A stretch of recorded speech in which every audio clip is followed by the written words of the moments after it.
Hey guys, tonight we begin with the Middle Ages. Everyone skips over the awkward parts, the unglamorous parts, the things that were so normal back then. Nobody thought to write them down, which is honestly rude of them. So, before you get comfortable, take a moment, like the video, and subscribe, but only if you genuinely enjoy what I do here. And let me know in the comments where you retuning in from and what time it is for you. It's always fascinating to see who's joining us from around the world. Now, dim the lights. Maybe turn on a fan for that soft background hum, and let's ease into tonight's journey together. One of the biggest lies we tell ourselves about medieval people is that they stayed put, born in one village, died in the same bed, never leaving the comforting radius of the local cow. In reality, medieval life was less rooted farming community and more permanent state of low-energy relocation. People moved constantly, usually not because they wanted to, but because something had gone horribly wrong.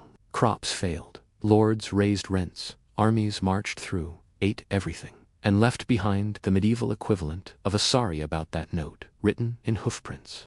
When this happened, peasants didn't complain.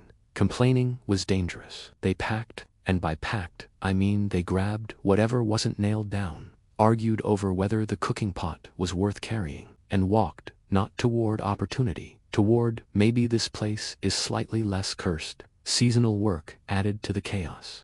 Harvest time pulled laborers across entire regions. Religious festivals triggered mass human migration as thousands of people decided that walking for weeks to stand in a field and pray was a perfectly reasonable vacation plan. Pilgrimages were popular because nothing says spiritual growth like blistered feet and food poisoning. Travel itself was an experience. Roads were mud. Mud was everywhere. In winter you sank. In summer you choked on dust. Signposts were rare. Maps were optimistic lies. Getting lost wasn't an accident. It was the default setting. And yet, people kept going, because staying could be worse. If your lord suddenly remembered you existed and wanted more taxes, walking away might save your life. Medieval society liked to pretend people were legally bound to land forever. Reality quietly disagreed. Villages became revolving doors of humanity. New faces arrived.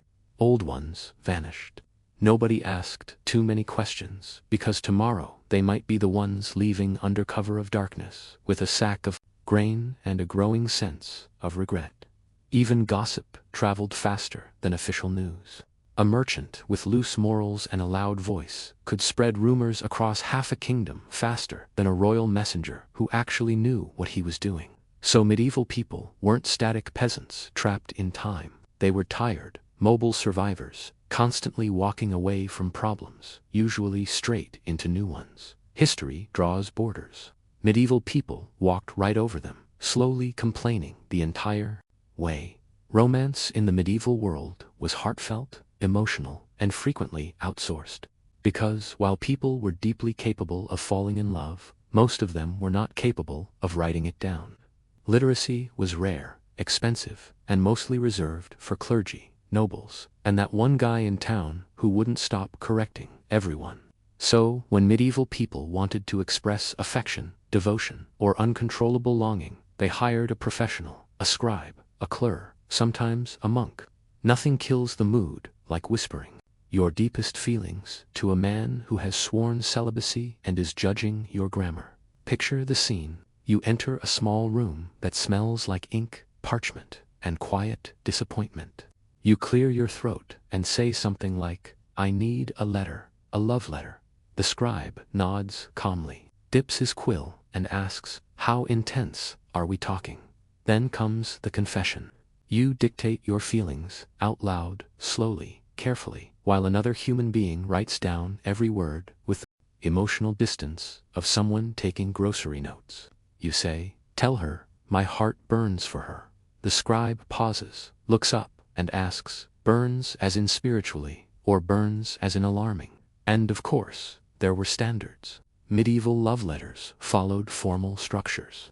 There were opening praises, emotional declarations, vows of loyalty, and dramatic flourishes borrowed from classical texts. If you weren't eloquent enough, the scribe would help. Would you like to compare her beauty to the dawn, the rose, or divine light? This was not optional. Romance had formatting rules, and even better, the scribe often knew both parties.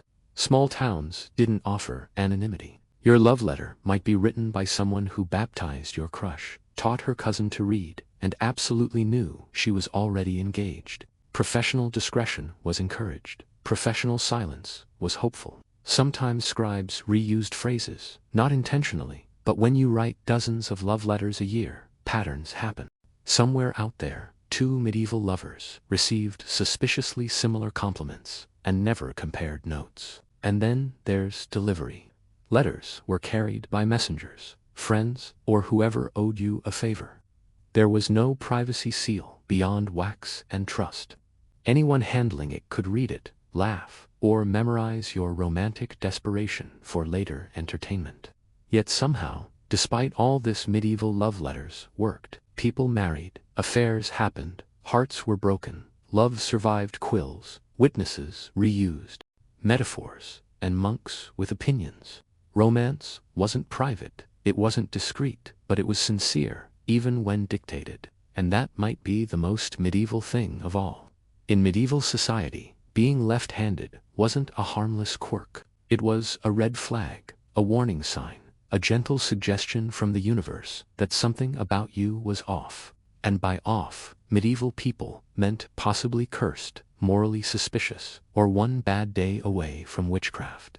The problem started with symbolism. The Latin word for left is sinister, which should tell you everything you need to know. Right-handedness was associated with order, righteousness, and divine favor. Left-handedness, meanwhile, was linked to chaos, deception, and doing things the wrong way. Literally, if you reached for something with your left hand, someone nearby probably frowned and quietly reconsidered trusting you. Left-handed children were often corrected early, and by corrected, I mean actively trained out of it. Teachers, parents, and religious figures encouraged right-hand use for writing, eating, praying, and basically existing. If you stubbornly favored your left hand, it wasn't seen as preference. It was seen as defiance, or worse, influence. Even daily rituals reinforced this bias. People crossed themselves with their right hand. Oaths were sworn with the right hand raised. Important actions happened on the right side. Doing something left-handed felt wrong in a way that was both social and spiritual. Medieval logic concluded that if the devil existed, and everyone agreed he did, he probably favored the left. Left-handed knights had it especially rough. Sword training assumed right-handed combat. A left-handed fighter confused opponents, which sounds like an advantage until you realize your own instructors didn't like it. Being unpredictable was suspicious. Being effective while unpredictable was even worse. Medical theory didn't help either. Medieval scholars believed the body was divided into moral halves. The right side was strong, warm, and noble. The left side was weaker, colder, and prone to imbalance. If something went wrong physically, the left side was often blamed, because of course it was. Despite all this, left-handed people persisted. They worked, fought, wrote, cooked, and survived quietly using the hand that felt natural. Many simply learned to switch in public and revert in private. A medieval version of code switching, but for hands. So, if you were left-handed in the Middle Ages, congratulations, you weren't evil, you weren't cursed. You were just living in a world deeply offended by your coordination. History has many villains. Sometimes it turns out one of them was the left hand. In the medieval world, self-awareness existed. Self-reflection did not, at least not visually, because for most people, mirrors were rare, expensive, and wildly impractical. Which means the average medieval peasant went through life with only a vague, second-hand understanding of what their own face looked like. Glass mirrors were luxury items owned by nobles, monasteries, or that one suspiciously wealthy merchant who never explained where his money came from. Polished metal mirrors existed, but they were small, dull, distorted, and often showed you a version of yourself that looked like it had been lightly cursed. Imagine finally seeing your reflection and realizing you appear permanently annoyed and slightly melted. For most people, the closest thing to a mirror was water. Ponds, wells, buckets, or rivers offered fleeting glimpses, usually warped by ripples, shadows, or the sudden realization that you might fall in and die. You didn't linger, you glanced, you accepted whatever vague shape, stared back, and moved on. As a result, medieval people learned what they looked like through descriptions. Other people told them, not kindly. You have your father's nose. Your eyes are too close together. You look tired. This was your mirror. Social feedback, brutal, unfiltered, and unavoidable. This also meant personal grooming was approximate. Hairstyles were practical, not aesthetic. Beards were trimmed based on feel, not appearance. If your hair looked uneven, someone would eventually mention it loudly, publicly, and with unnecessary enthusiasm. The idea of checking your appearance before leaving the house simply didn't exist. You left the house and hoped for the best. If no one laughed immediately, you assumed things were fine. Confidence was easier when you had no visual proof otherwise. Portraits didn't help either. Most people never had one, and even when they did, medieval art wasn't aiming for realism. Artists focused on symbolism, not accuracy. A portrait might show you looking serene, noble, and symmetrical, none of which were guaranteed in real life. This disconnect between identity and appearance created a strange freedom. Medieval people weren't obsessed with how they looked because they literally couldn't be. Vanity required access. Access required money. Most people had neither. So, medieval society judged you by your actions, your reputation, your family, and whether you smelled tolerable, not by your jawline or skin tone. In a world without mirrors, self-esteem was built on survival, not selfies. And honestly, that might be the most medieval flex of all. One of the strangest and least discussed facts about medieval life is how emotionally attached people were to their stuff, not in a modern consumerist way. There was no impulse buying, no seasonal upgrades, no treat-yourself mentality. When you owned something in the Middle Ages, it was because you needed it, and chances were you would own it for most of your life. Naturally, people started giving these objects names. Tools were the most common candidates. A shovel wasn't just a shovel. It was the shovel. The one that helped you survive winters, dig fields, bury relatives, and occasionally threaten geese. When something does that much emotional labor, it earns a name. Axes, plows, knives, and even cooking pots were often referred to as if they were coworkers rather than property. Weapons were especially personal. Swords, daggers, and shields frequently had names, sometimes serious, sometimes oddly affectionate. A blade that had protected you in battle wasn't metal. It was a companion.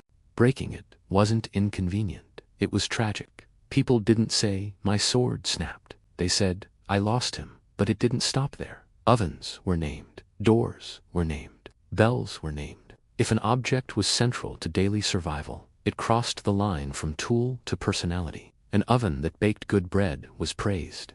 One that failed was insulted, loudly, repeatedly, in front of others. This wasn't superstition. It was practicality, mixed with exhaustion. When your entire life depended on a handful of objects functioning properly, you developed relationships with them. You spoke to them, you blamed them, you thanked them. Medieval people lived close to the edge, and anthropomorphizing a shovel was healthier than screaming into the void. There was also a legal side. Named objects appeared in wills. I leave my good knife to my eldest son, not just any knife, the good one. Everyone knew which one that meant. Objects carried memory, reputation, and history. Losing them was losing a piece of identity. Even repairs carried emotional weight. A patched tool wasn't inferior, it was experienced. Scars meant reliability. A tool that had been fixed a dozen times had proven it deserved to stay. In a world with very few possessions, each one mattered. So medieval people didn't just own objects, they lived with them, worked with them, and sometimes cursed them like old friends who refused to cooperate. Honestly, naming your shovel makes a lot of sense when your shovel is the reason you're still alive.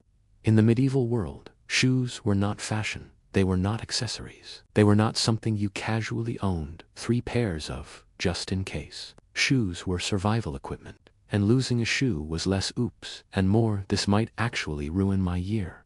Leather was expensive. Skilled labor was expensive. Everything involved in making shoes required time, animals, and a cobbler who probably had strong opinions and limited patience.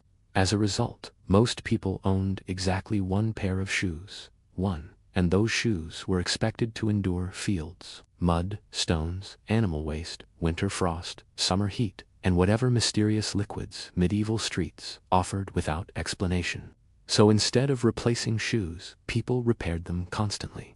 Soles were stitched, restitched, patched, layered, and reinforced until the original shoe was less footwear and more historical artifact. A medieval shoe could contain leather from 3 different animals, repairs from multiple decades, and enough stitching to qualify as a textile thesis. Cobblers were everywhere and deeply respected. Not glamorous, but essential. A good cobbler could extend the life of a shoe for years, sometimes decades.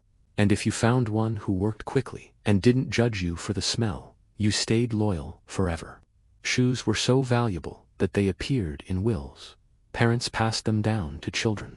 Older siblings inherited shoes that had already seen too much. Breaking in new shoes wasn't painful because they were new. It was painful because they were someone else's old ones, and heaven help you if a shoe failed during winter. Bare feet on frozen ground wasn't inconvenient, it was dangerous. Frostbite didn't care about your financial situation.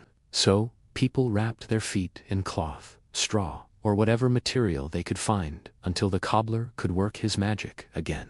This also explains why medieval people walked the way they did, carefully, deliberately. Every step mattered. You didn't sprint unless chased by something worse than losing a shoe. You avoided puddles, not for cleanliness, but for shoe preservation.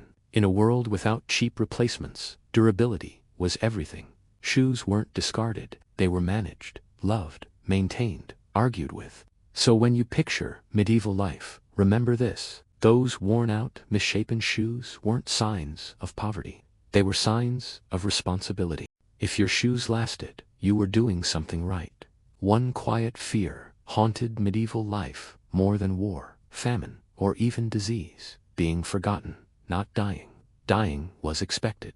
Being erased, that was unbearable. In a world with no photographs, no recordings, and very little written documentation, memory was fragile. If no one remembered you, it was as if you had never existed. And medieval people were deeply uncomfortable with that idea. Eternity was long. Reputation was short. The math didn't work. This is why people obsessed over names. Children were named after parents, grandparents, saints, and occasionally that one uncle everyone agreed deserved another shot. Naming wasn't creative. It was archival. You weren't honoring someone. You were keeping them alive through repetition. Gravestones, when they existed, mattered enormously. Even the simplest marker, a carved symbol, a scratched name, a rough cross, was a declaration. I was here. I mattered enough to be remembered. If you couldn't afford stone, memory had to do the work instead. Stories became tombstones you carried in your head. This fear also explains why medieval people loved witnesses. Contracts were spoken aloud. Promises were made in groups. Events were public. If enough people saw something happen, it became real. If no one saw it, it might as well have never happened. Privacy wasn't romantic, it was risky. Church records existed partly for the same reason. Baptisms, marriages, deaths, all carefully logged, not just for God, but for memory. Being written down meant permanence. Being unwritten meant vanishing quietly into the mud of history. Even medieval charity had a memory angle. Donating to a church often came with one request: say my name in your prayers. That wasn't spiritual vanity. That was insurance. As long as someone spoke your name, you weren't gone. Ironically, this obsession worked. Centuries later, we still know the names of ordinary people because they were stubborn enough to leave marks, records, symbols, or stories behind. So, medieval people didn't chase fame, they chased remembrance. They lived knowing their time was short, their world was unstable, and history was forgetful. And they fought that reality the only way they could, by making sure someone somewhere remembered their name, which is why you're hearing about them now. In the modern world, silence is marketed as a luxury. People buy noise-canceling headphones, book silent retreats, and proudly announce that they just need some quiet. Medieval people, on the other hand, heard silence and immediately assumed something had gone terribly spiritually wrong. A silent medieval house was not peaceful, it was suspicious. Noise meant life. Talking, coughing, praying, animals shuffling, tools clanking. These were reassuring sounds. If a home went quiet, it suggested illness, death, or the presence of something that preferred you not notice it. And medieval people were very uncomfortable with things that preferred not to be noticed. This fear had religious roots. Silence was associated with the grave, the afterlife, and the unknown. Churches echoed on purpose, filling space with chanting bells and prayer. Bells rang constantly for timekeeping, warnings, celebrations, funerals, emergencies, and sometimes just because someone thought the silence was getting ideas. Homes followed the same logic. People talked while they worked, they sang while they cooked, they prayed out loud. Even alone, many people muttered to themselves, not because they were strange, but because being audibly present felt safer. Silence implied abandonment. Sound implied protection. At night, silence was especially dangerous. Darkness already belonged to spirits, demons, and theological anxiety. Add silence, and you had a perfect environment for imagining footsteps, whispers, or divine judgment creeping up behind you. A crackling fire, even a weak one, was comforting, not just for warmth, but for sound. That gentle noise reassured you that the world was still functioning. This also explains medieval group sleeping habits. People didn't just sleep together for warmth, slept together because shared breathing, shifting, and occasional snoring created a soundscape that pushed back the void. A room full of noise meant no one had died quietly during the night, which was always a concern. Even monasteries, famous for silence, structured it carefully. Silence wasn't absence of sound, it was regulated, ritualized, and heavily supervised. Unplanned silence that was unsettling. To medieval ears, silence wasn't calm, it wasn't healing, it wasn't restful, it was a warning. And in a world where danger was constant and explanations were limited, making noise was one of the easiest ways to feel alive. So, if medieval people seemed loud, repetitive, or annoyingly chatty, remember, they weren't filling space, they were keeping it away. In medieval society, hair wasn't just hair, it was a statement, a warning, a resume, and occasionally a problem that needed immediate spiritual intervention. What grew out of your head mattered far more than modern people would be comfortable with, because medieval culture believed hair carried meaning, moral, social, and sometimes supernatural. Long hair could signal power, freedom, or rebellion. It could also signal that you hadn't been properly punished yet. Knights wore their hair with intention. Nobles styled it to display status. Monks shaved it to prove devotion. And women's hair that was treated like a dangerous substance, best kept under control at all times. Loose hair on a woman was associated with sexuality, disorder, or emotional instability. Respectable women covered their hair not because it was cold, but because medieval society was deeply nervous about what might happen if it wasn't restrained. Hair escaping a veil was treated like a scandal in progress. Hair cutting itself was symbolic. Having your hair cut against your will was a punishment, a public removal of dignity. Criminals, prisoners, and disgraced individuals often had their hair shaved to mark shame. It wasn't just humiliation, it was identity theft. You didn't look like yourself anymore, and everyone knew why. Religious life took hair seriously, too. Monks shaved the crown of the head in the famous toner, creating a bald circle that silently announced, "I belong to God now." This haircut required maintenance, which meant monks were constantly reshaving the same awkward bald spot just in case God was checking.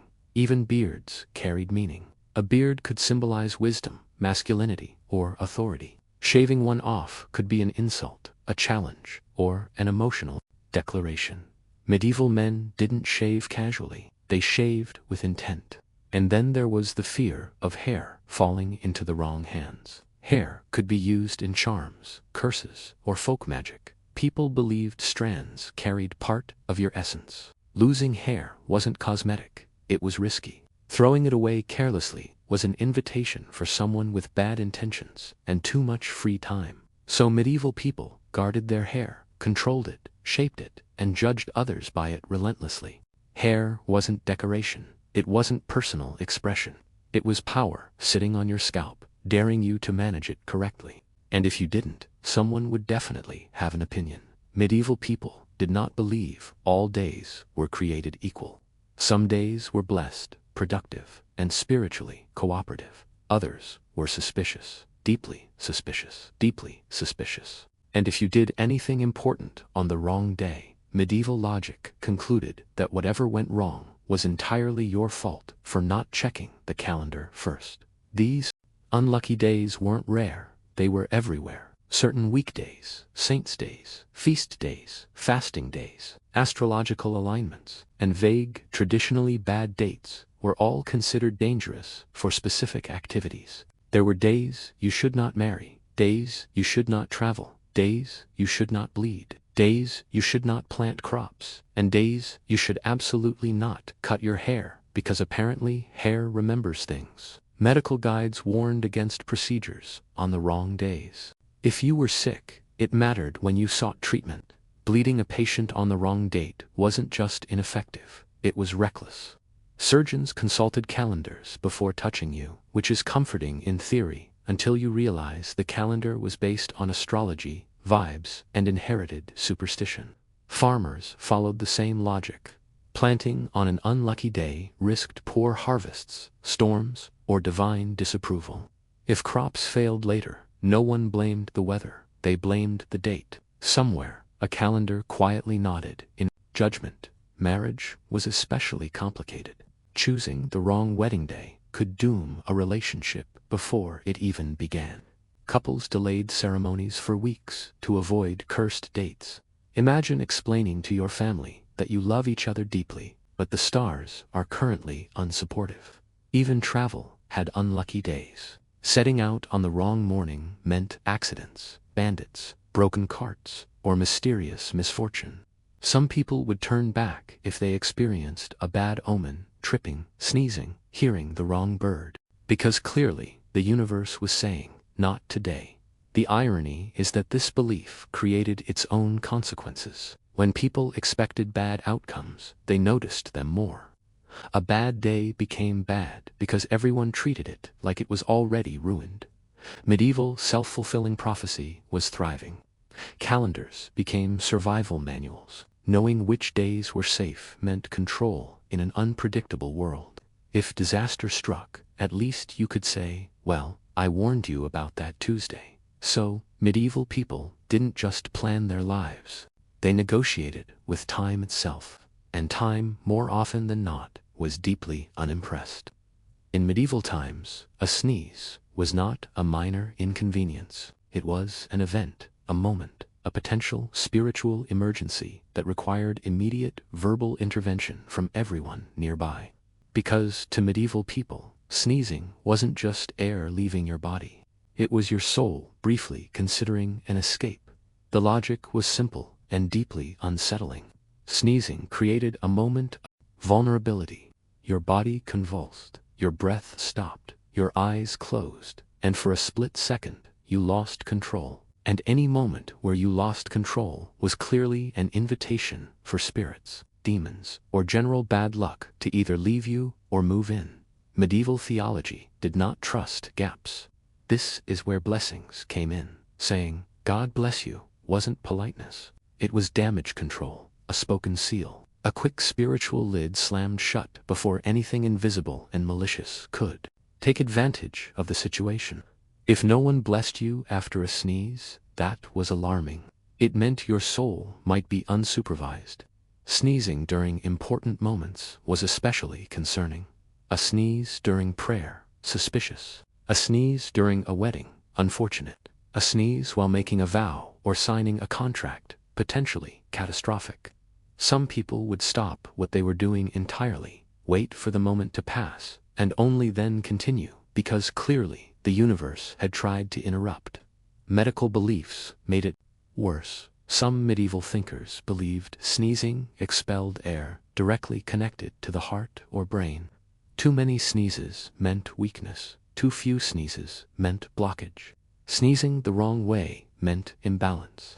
Sneezing at the wrong time meant fate was speaking, and fate was rarely helpful.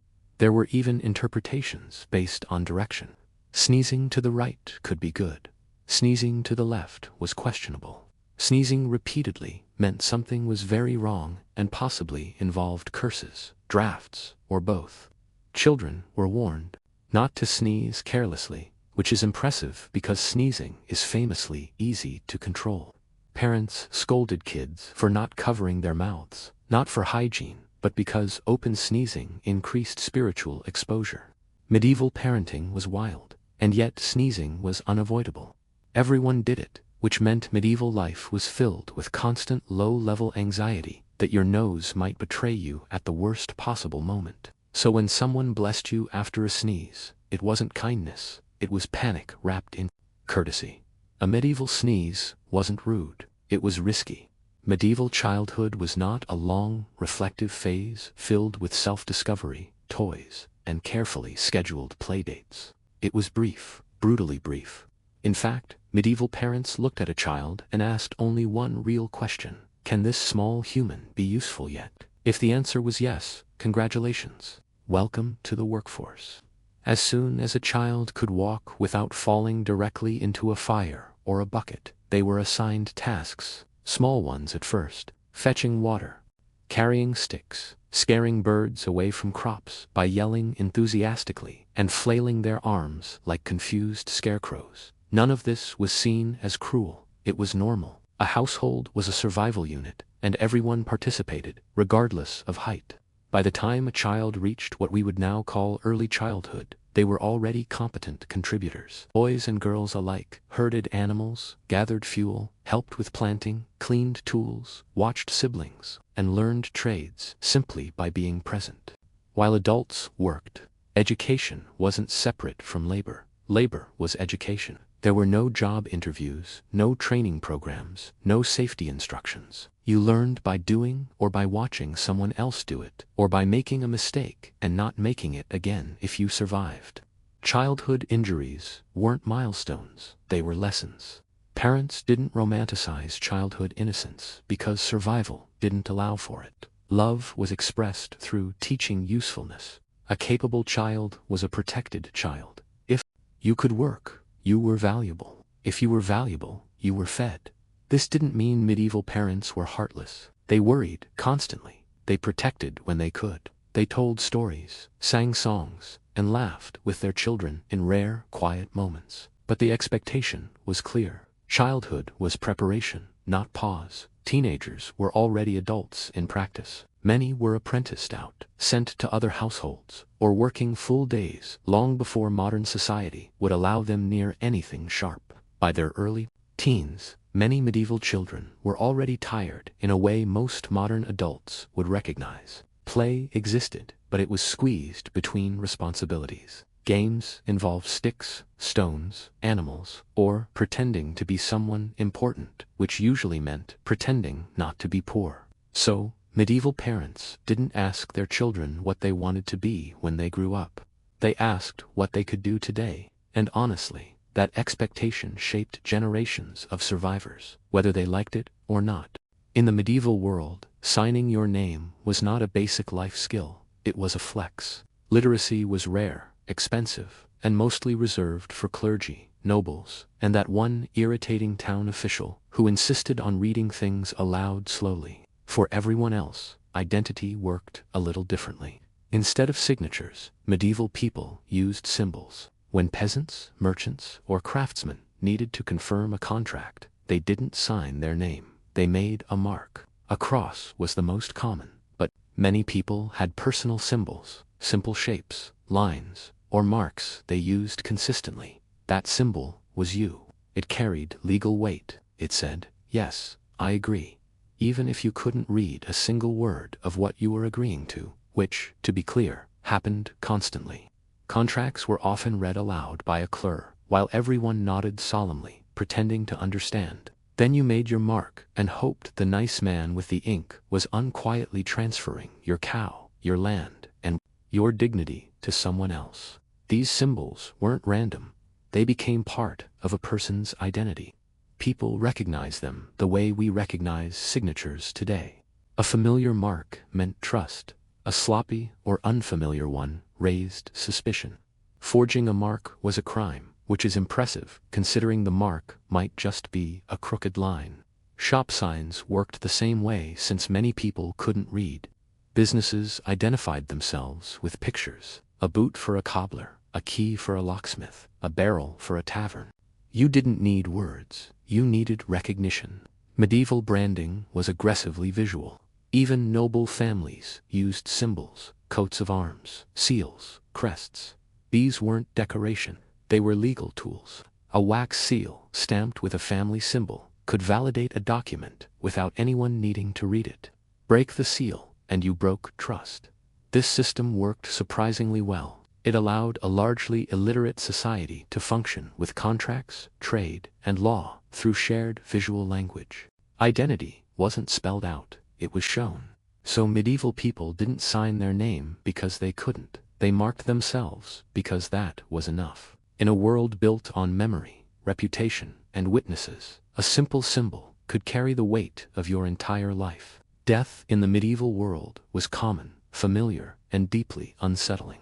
Not just because people died young, but because nobody was entirely sure when someone was actually dead. Medical knowledge was limited, diagnostic tools were non-existent, and are they breathing was the gold standard of confirmation.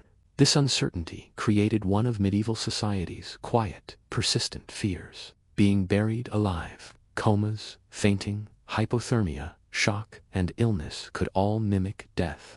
If someone stopped moving, breathing shallowly, or responding, the conclusion was often made quickly, especially during plagues, winters, or famines, when bodies needed to be dealt with fast. And yes, mistakes happened. Stories circulated of coffins being opened later, with scratch marks inside, of bodies discovered, twisted, moved, or clearly panicked.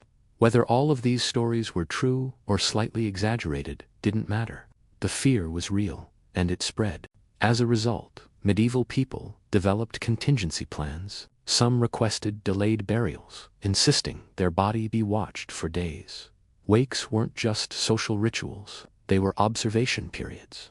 If you moved, twitched, or made an alarming noise, congratulations, you are not dead yet. Others asked to be buried with objects. Bells, ropes, or signals weren't widespread until later periods. But the idea was there. People worried. They planned. They negotiated with death like it was a slightly unreliable employee.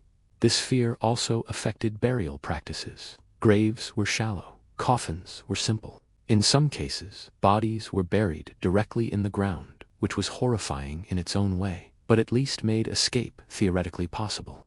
The bar was low. Religious belief made things worse. Being buried alive wasn't just terrifying. It risked dying without proper rites. No confession, no final prayers, no clean spiritual exit.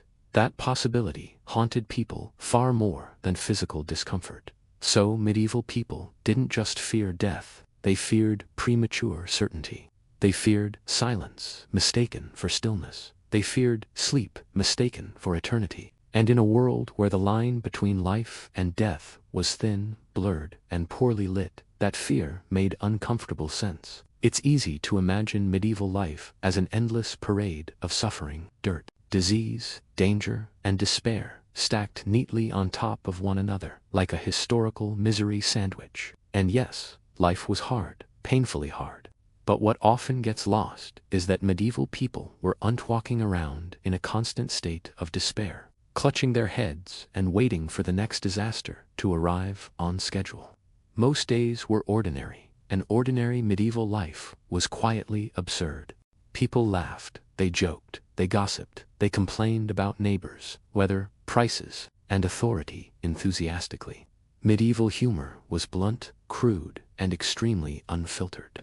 Marginal doodles in manuscripts include fart jokes, animals wearing clothes, monks doing questionable things, and drawings that raise deeply uncomfortable questions about the artist's state of mind.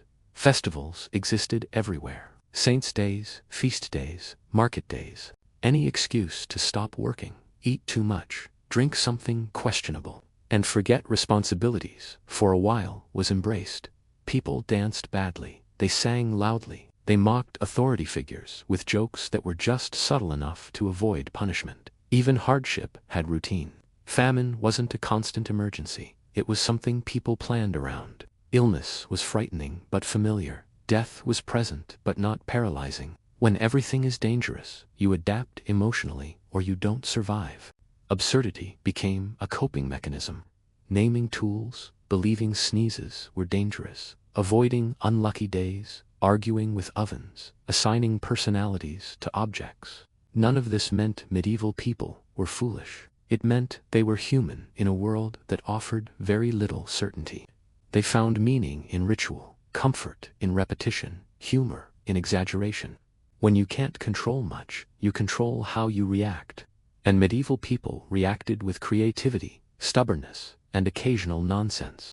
So, medieval life wasn't a constant tragedy. It was a long improvisation, a mix of fear and familiarity, hardship and habit, serious beliefs and deeply unserious behavior. People weren't waiting to be saved by progress. They were living day by day inside a system that made sense to them, even when it looks ridiculous to us. History remembers wars and plagues, but medieval people remember themselves through laughter, ritual, and resilience. And that's the part nobody talks about, because it doesn't fit the myth. In Tudor England, beauty was not a private matter, nor was it something a woman could define for herself. It was a public expectation, closely watched and quietly enforced. The ideal Tudor woman was meant to look a certain way, behave a certain way, and above all, signal virtue without ever speaking it aloud. Beauty functioned less as decoration and more as evidence. Evidence of obedience, status, and moral reliability. Pale skin sat at the top of this hierarchy. A fair complexion suggested that a woman did not work outdoors, that she belonged to an indoor world of tapestries, prayers, and supervision. Darkness of skin implied labor, exposure, and therefore a dangerous proximity to independence. The sun, after all, was for peasants. Noble women protected themselves from it with veils, powders, and wide sleeves, turning pallor into a visible badge of class. To look healthy was acceptable. To look robust was not. Softness mattered just as much. A Tudor woman was expected to appear physically delicate, even if she was not. Rounded features, smooth hands, and gentle movements were prized because they suggested a life untouched by strain. Strength, even when necessary, had to be carefully hidden. A woman who appeared too capable risked seeming unfeminine, and unfeminine women were treated with suspicion. Silence completed the image. The ideal woman spoke quietly, sparingly, and only when invited. Wit was admired in men and tolerated in queens. In ordinary women, it was risky. A sharp tongue could easily be mistaken for ambition. And ambition in women was framed as a moral flaw. Chastity, therefore, was not only about sexual behavior. It extended to speech, posture, laughter, and even facial expression. A woman who smiled too freely or met eyes too directly could find her reputation questioned without a single accusation being spoken. What made this ideal particularly cruel was its impossibility. Women were expected to embody purity, obedience, and beauty while also serving as symbols of family honor and dynastic worth. Any failure, a blemish, a rumor, a moment of assertiveness, reflected not just on the woman herself, but on the men who claimed authority over her. In Tudor society, beauty was not a gift, it was a responsibility. And like all responsibilities placed on women of the period, it came with consequences for getting it wrong. If the ideal Tudor woman was supposed to look effortlessly pure, the reality required a great deal of effort and a surprising amount of chemistry. Cosmetics were both widely used and publicly condemned, creating a strange contradiction. Women were expected to appear flawless, yet criticized for doing anything that helped them achieve it. Beauty had to look natural, even when it absolutely was not.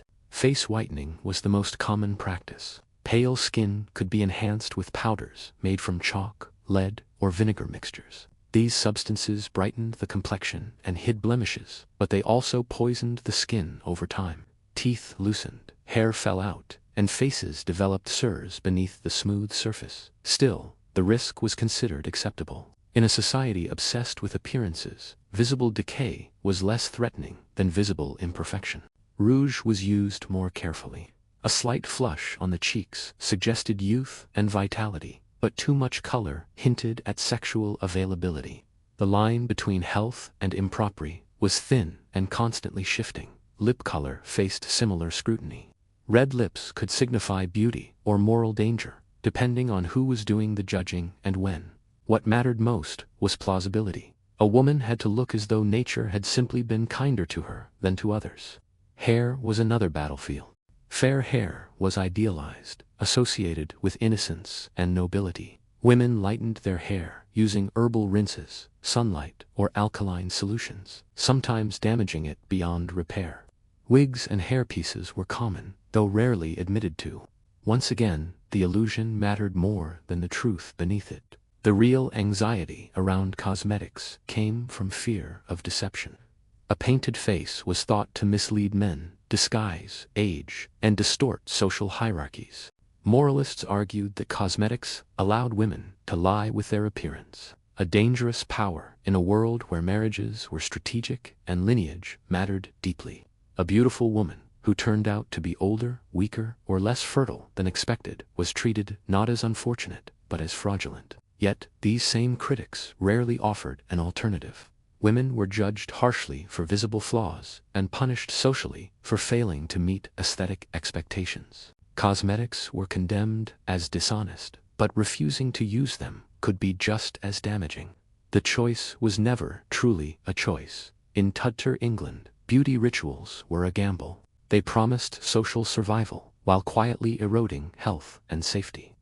A woman's face became a carefully maintained mask, not to express identity, but to avoid suspicion, gossip, and judgment in a world that watched her constantly. In Tudor England, beauty was not merely admired, it was assessed. A woman's appearance played a central role in marriage negotiations, where looks functioned as a form of currency. Families did not simply hope their daughters would marry well, they evaluated, marketed, and sometimes quietly worried about how much a daughter's face and body might be worth in social terms.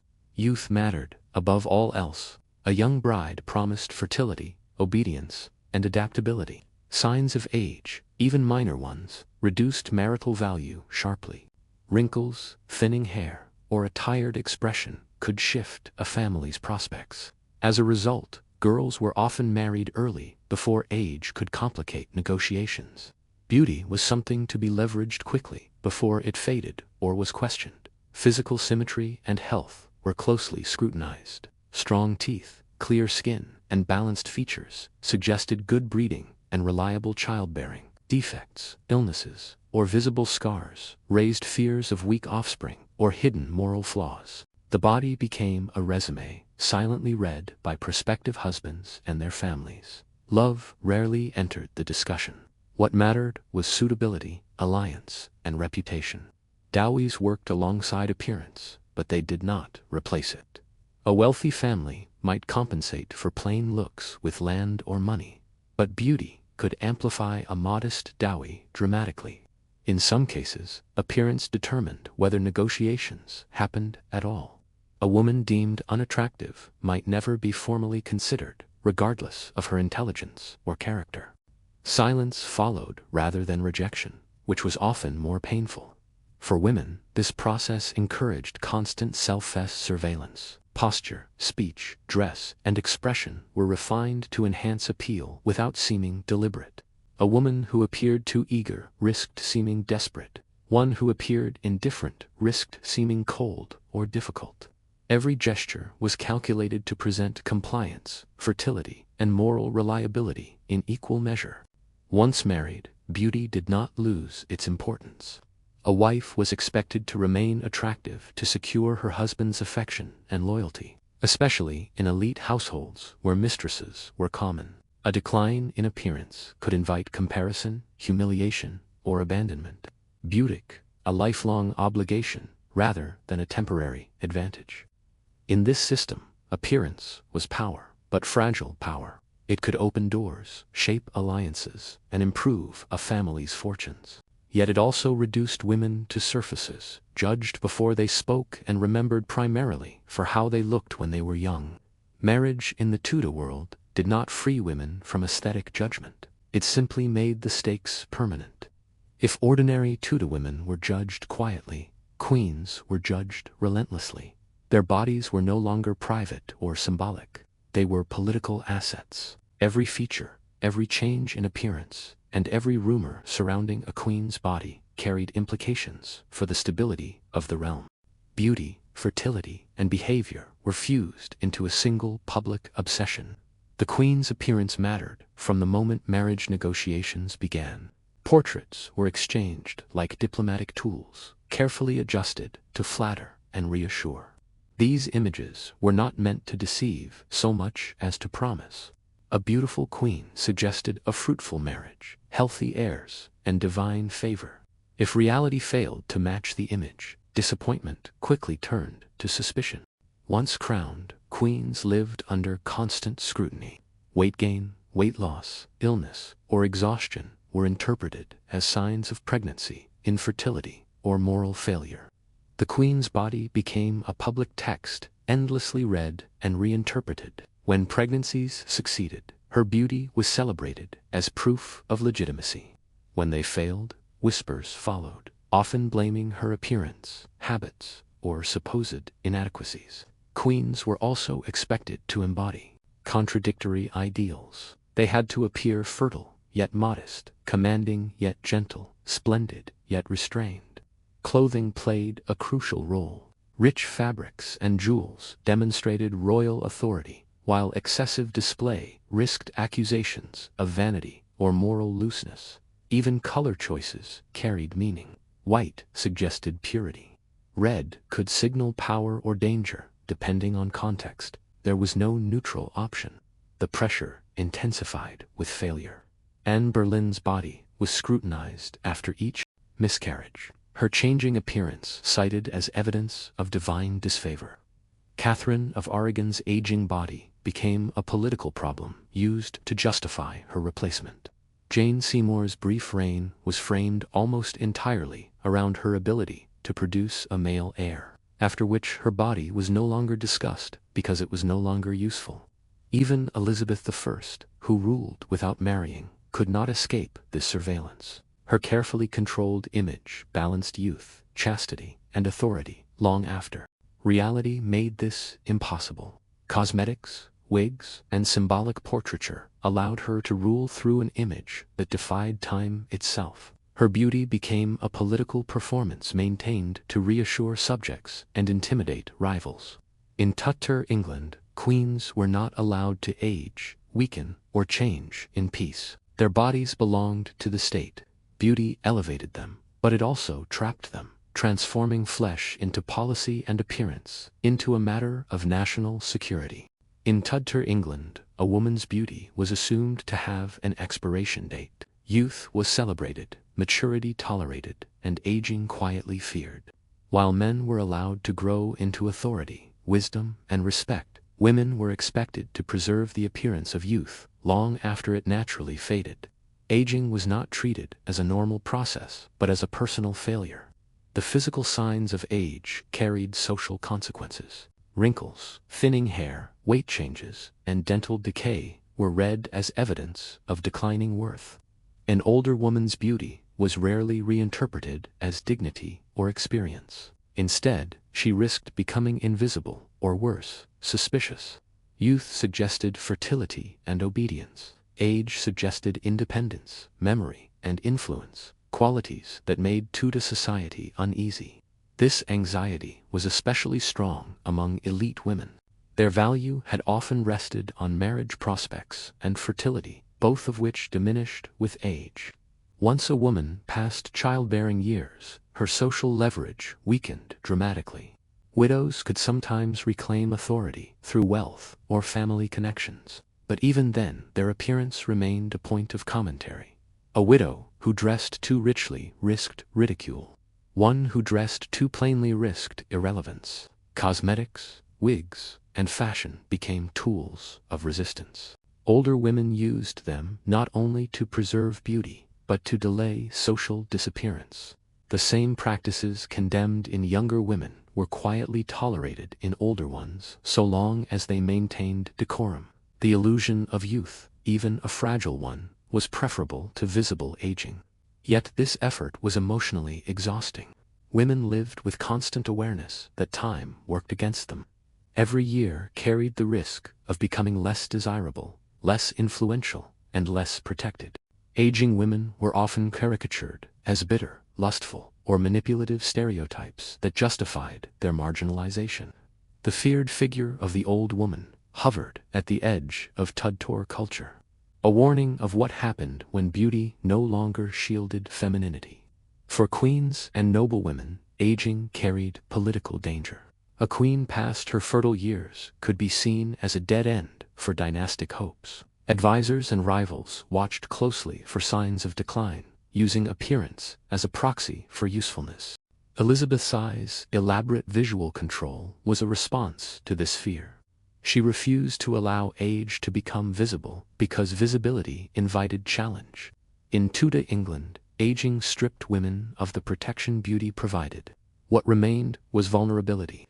Unless a woman could replace beauty with authority, wealth, or careful invisibility, beauty granted power briefly. Time reclaimed it relentlessly.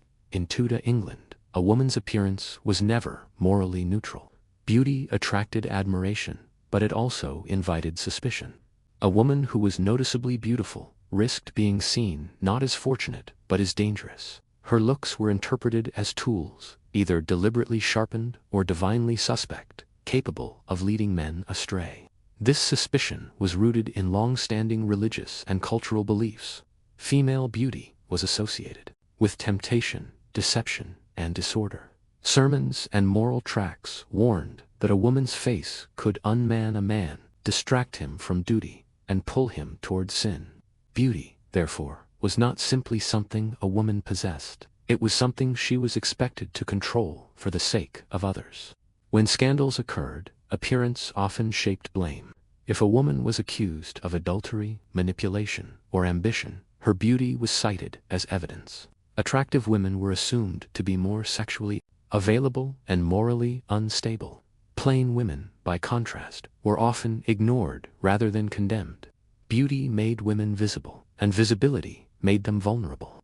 This dynamic played out brutally at court. Anne Boleyn's charm and elegance were reframed as seduction once her political usefulness ended. Her intelligence became cunning. Her confidence became arrogance. Her beauty, once praised, was recast as proof of her ability to corrupt the king. The same qualities that elevated her were later used to justify her destruction. Even outside the court, moral suspicion followed women closely. A woman who dressed well risked accusations of vanity. One who attracted attention risked gossip. Beauty demanded constant self-policing. A woman had to appear attractive enough to fulfill social expectations, yet modest enough to avoid provoking envy or desire. The margin for error was narrow. Cosmetics intensified this suspicion. Painted faces were associated with lies, foreign influence, and even witchcraft. A woman who altered her appearance could be accused of hiding her true nature, as though physical enhancement revealed moral rot beneath the surface. The fear was not only that women might deceive men, but that they might enjoy doing so.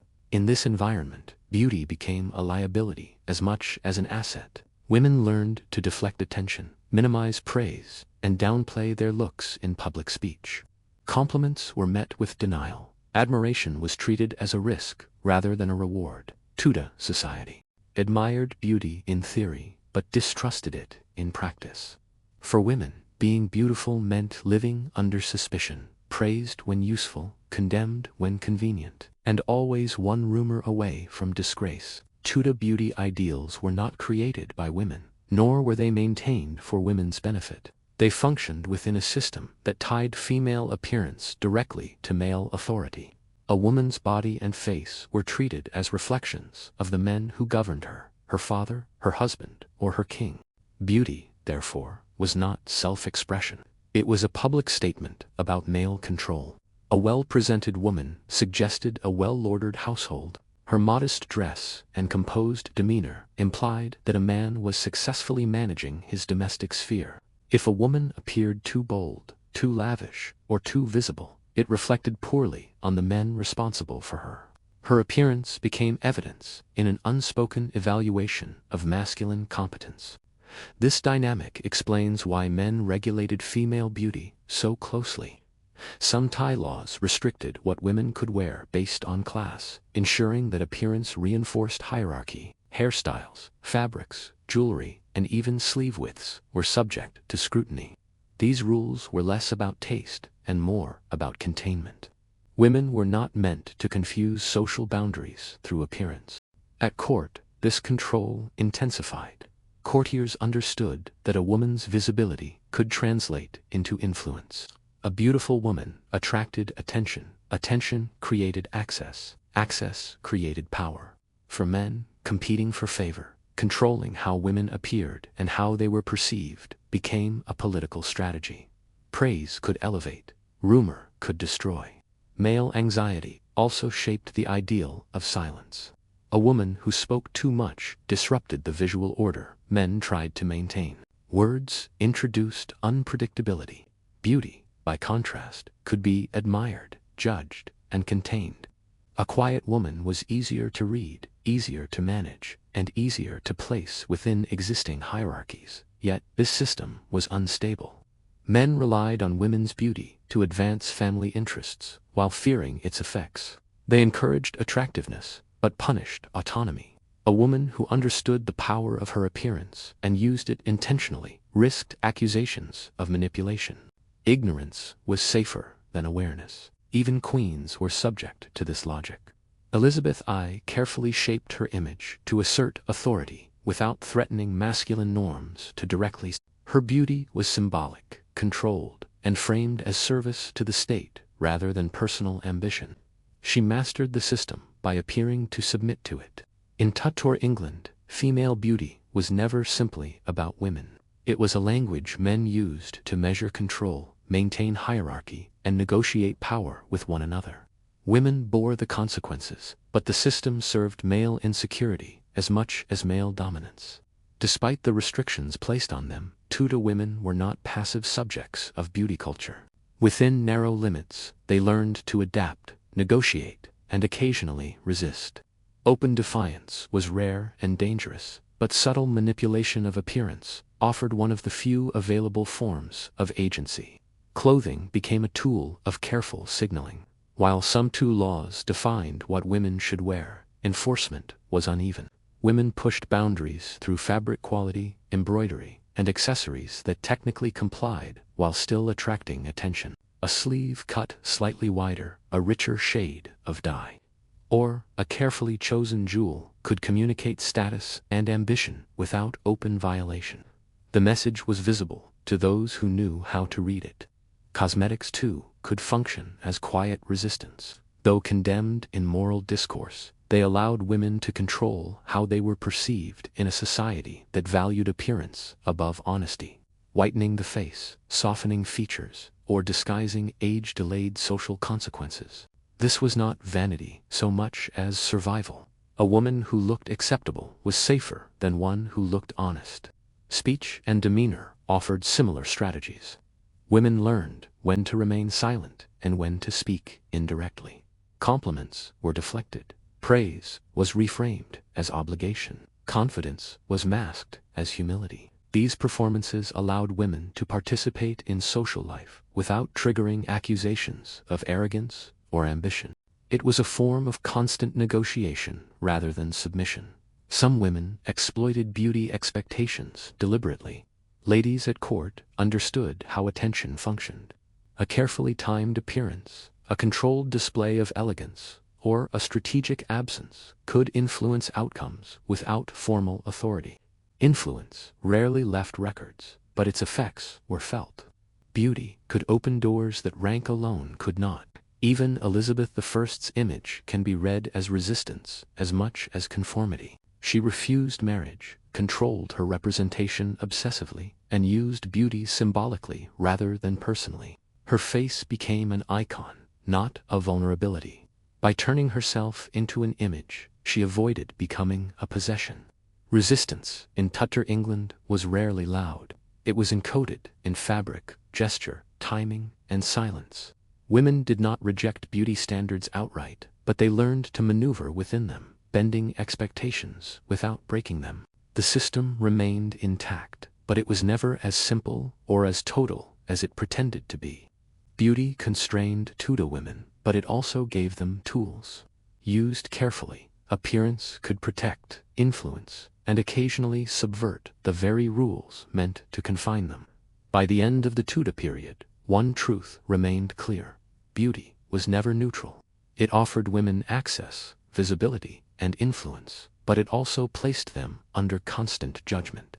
What appeared to be power was often conditional, temporary, and easily revoked. Beauty elevated women only so long as it served political, familial, or moral expectations. For some, appearance opened doors that would otherwise remain closed. Beauty could secure a favorable marriage, attract royal attention, or grant social mobility. At court, it created proximity to power. Yet, this access came at a cost. The same qualities that brought admiration also made women vulnerable to gossip, suspicion, and punishment. Beauty did not protect women from control. It intensified it. The danger lay in how quickly praise could turn into blame. A woman celebrated for her elegance one year could be condemned for vanity the next. Changes in fortune, politics, or male favor reshaped how her appearance was interpreted. Beauty was praised when useful and condemned when inconvenient. Women had little control over this shift. Unlike wealth or title, beauty was unstable. It faded with age, illness, or childbirth. Tudor society offered no reliable alternative source of value for women. Once appearance declined, authority, wisdom, and experience were rarely allowed to replace youth and physical appeal.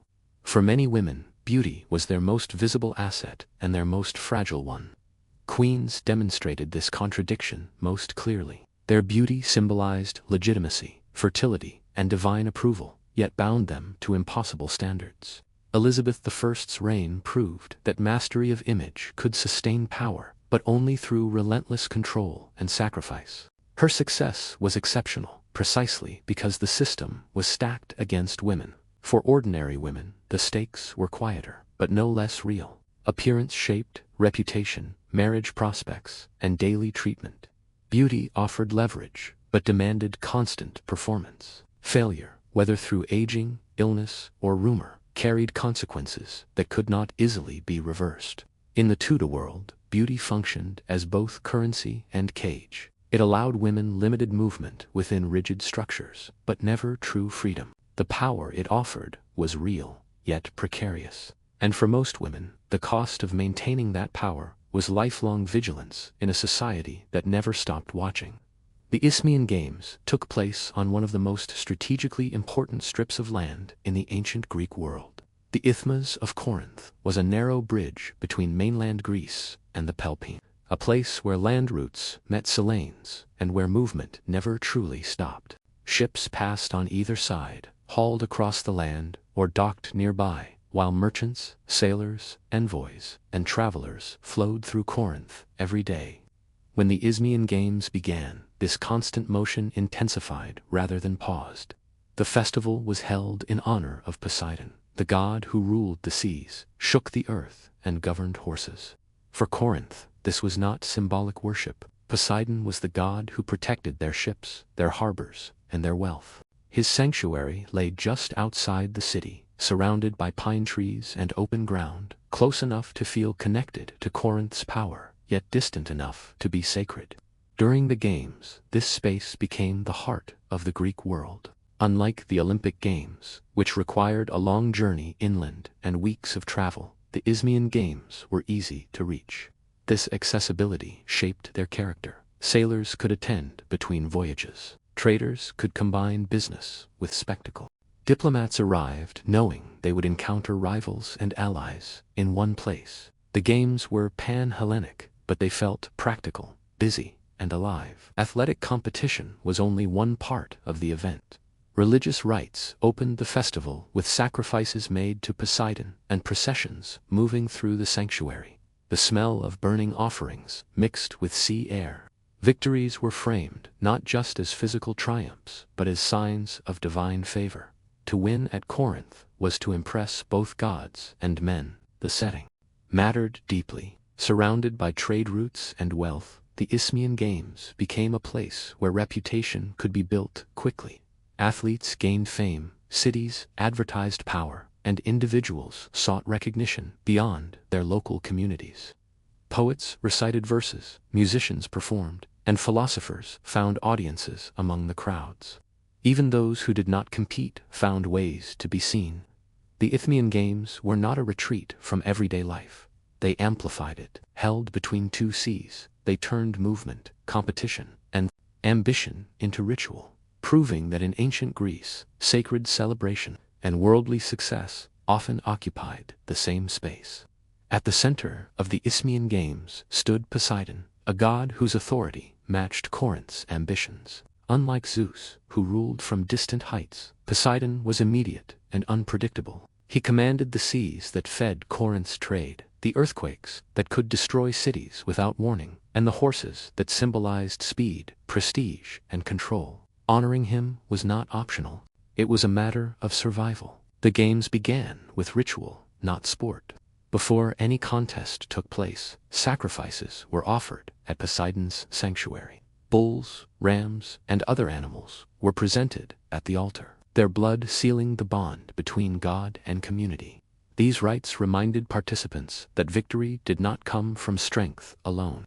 Divine favor mattered, and neglecting it invited disaster. For Corinth, hosting the Games was an act of political theology. By overseeing Poseidon's festival, the city claimed a special relationship with the god. This association reinforced Corinth's maritime identity and justified its influence across Greek trade networks. The Games quietly advertised Corinth as both wealthy and protected, a city under divine watch. Athletes understood this dynamic well. Many dedicated their participation to Poseidon before competing, offering prayers, small votive gifts, or vows in exchange for success. A win was more than personal glory. It was proof that the god had noticed you. Dedications filled the sanctuary. Helmets, tripods, statues, and inscriptions, each marking a moment when human effort met divine approval. The sacred nature of the Games also imposed rules. Warfare was discouraged during the festival, and safe passage was expected for travelers. While this truce was not always honored, the expectation itself mattered. It reminded Greek states that shared worship could momentarily outweigh conflict. Even rivals stood together under Poseidon's gaze. Yet the god's presence carried anxiety as well as comfort.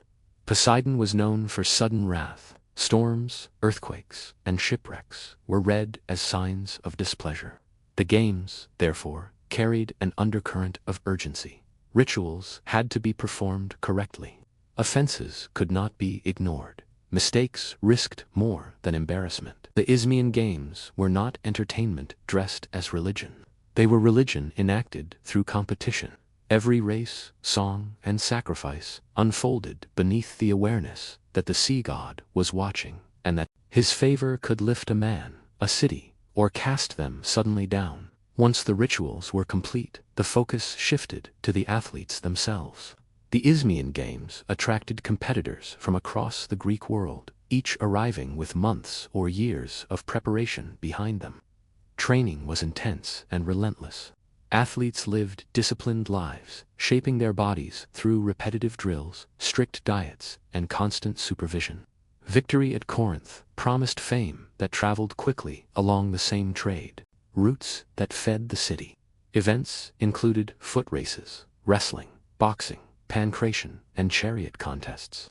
These were not exhibitions. They were violent, exhausting tests of endurance and control. There were no second prizes. To lose was to disappear back into anonymity. To win was to have your name remembered, sometimes engraved in stone, sometimes repeated by poets and crowds. Unlike modern athletes, competitors were not amateurs in spirit, even if the prizes were symbolic.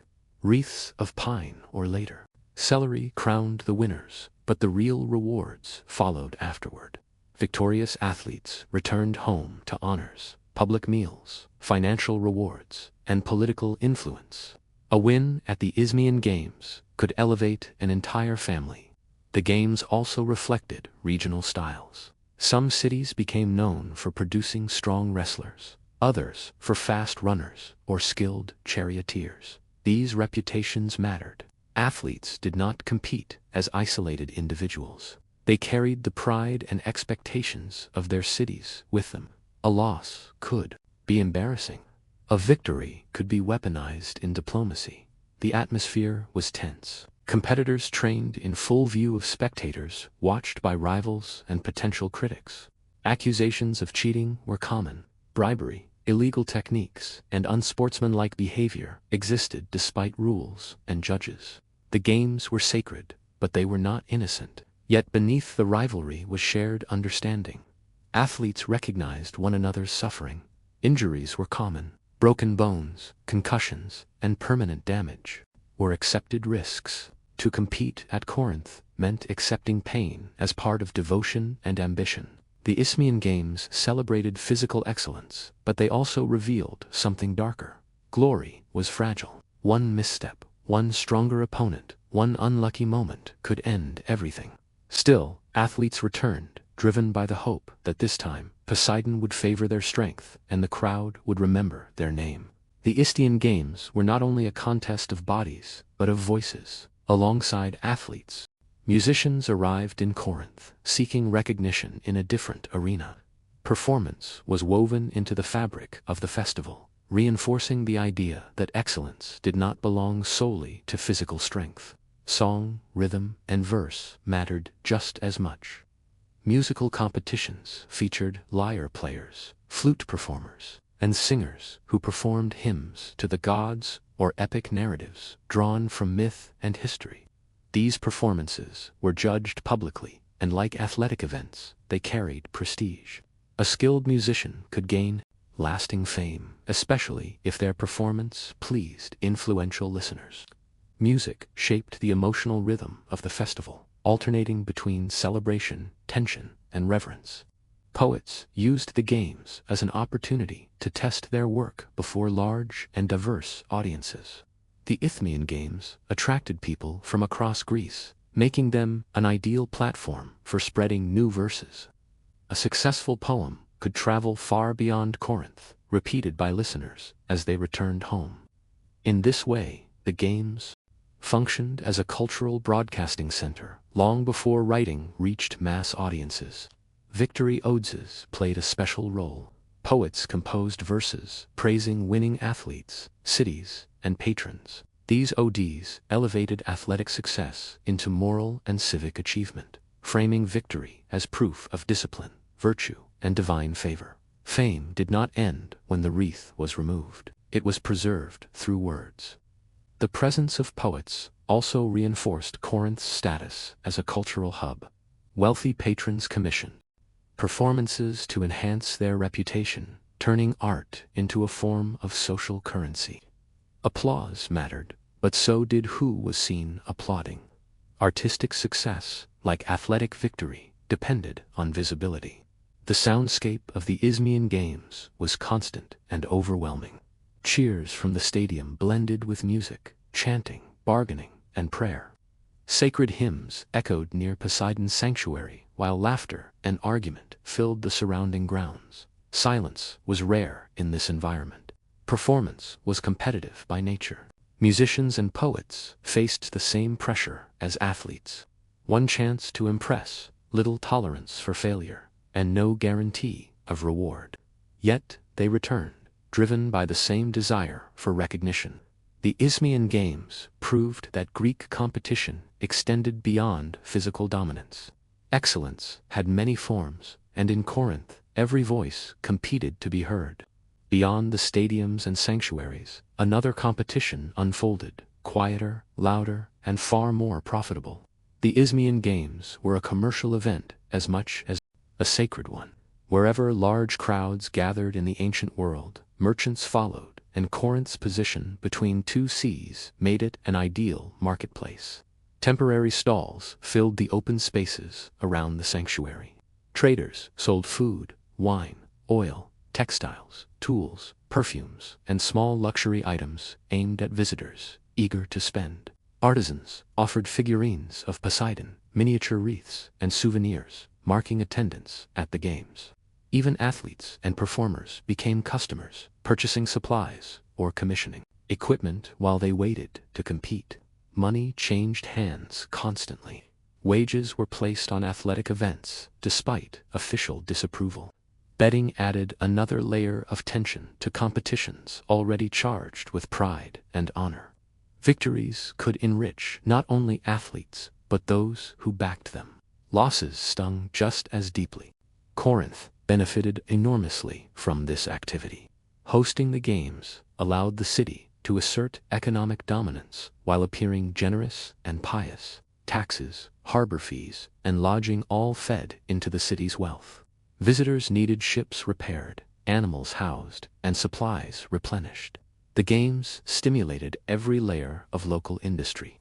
For merchants from other cities, the festival offered access to clients they might never otherwise meet. Trade agreements were discussed casually, contracts negotiated over shared meals, and alliances tested through conversation. The sacred setting encouraged trust, at least temporarily. Business conducted under Poseidon's gaze carried an implication of honesty, even if reality often fell short. The mingling of commerce and ritual disturbed some observers. Philosophers complained that profit distracted from piety. Moralists warned that greed polluted sacred space. Yet these criticisms rarely slowed activity. The games had always been entangled with trade, and Corinth embraced that identity unapologetically. Crowds moved constantly between spectacle and shopping. A wrestling match might end, sending spectators rushing toward food stalls or shaded tents. Poetic performances drew listeners, who then drifted toward merchants selling writing tablets or scrolls. The entire festival pulsed with economic motion. The Isthmian Games revealed an essential truth about ancient Greek life. Religion, competition, and commerce were not separate worlds. They reinforced one another. Sacred celebration drew crowds. Crowds fueled trade. Trade strengthened the city that hosted the god. In Corinth, Poseidon was honored not only with sacrifices and songs, but with thriving markets that proved his favor in unmistakable terms. The Isthmian Games brought together thousands of people who would otherwise never meet peacefully. Citizens of rival cities, soldiers on leave, sailors from distant ports, wealthy elites, and the poor, all converged on the same sacred ground. The festival promised unity, but it also created tension. Where crowds gather, conflict follows. In theory, the games were protected by a sacred truce. Travelers were meant to pass safely, and hostilities were discouraged during the festival. This expectation allowed competitors and spectators from hostile states to stand side by side without immediate violence. The truce was not always formally declared, but the religious weight of Poseidon's sanctuary demanded restraint. In practice, restraint was fragile. Old grudges did not vanish simply because a festival had begun. Boasting, drunkenness, and wages easily reignited rivalries. Arguments over athletic results or accusations of cheating could escalate quickly. Judges worked constantly to prevent disputes from turning physical. Crowd behavior played a major role. Victories were celebrated loudly, sometimes provocatively. Supporters shouted the names of their cities, turning personal wins into political statements. Defeats could spark resentment, especially if the outcome seemed unfair. The emotional intensity of competition magnified every slight. Security relied on social pressure rather than force. There was no standing police presence capable of controlling massive crowds. Instead, fear of offending the god, public shame, and the risk of collective retaliation kept most disputes contained. Violence did occur, but it was dangerous for all involved. Alcohol flowed freely, wine dulled restraint and sharpened tempers. Nighttime gatherings removed from the formal spaces of the sanctuary were especially volatile. The line between celebration and chaos was thin. Yet, despite these risks, the games rarely collapsed into full disorder. The shared recognition that this space was sacred mattered. People wanted the festival to continue. They wanted to return home safely. Mutual self-interest reinforced religious obligation. The Isthmian Games revealed how delicate peace could be in the ancient Greek world. Unity was possible, but temporary. It required ritual, spectacle, and constant negotiation. For a few days, Poseidon's authority held rival cities in check. Once the crowds dispersed, old conflicts resumed, but the memory of standing together remained, however, briefly. Over time, the Isthmian Games changed. As Greek political power fractured and new rulers emerged, the festival adapted rather than disappeared. Macedonian kings and later Roman authorities recognized the value of the games as a tool of influence. Control of the Isthmian Games meant access to Greek prestige, tradition, and public loyalty. Under Roman rule, the games continued largely intact. Romans understood spectacle.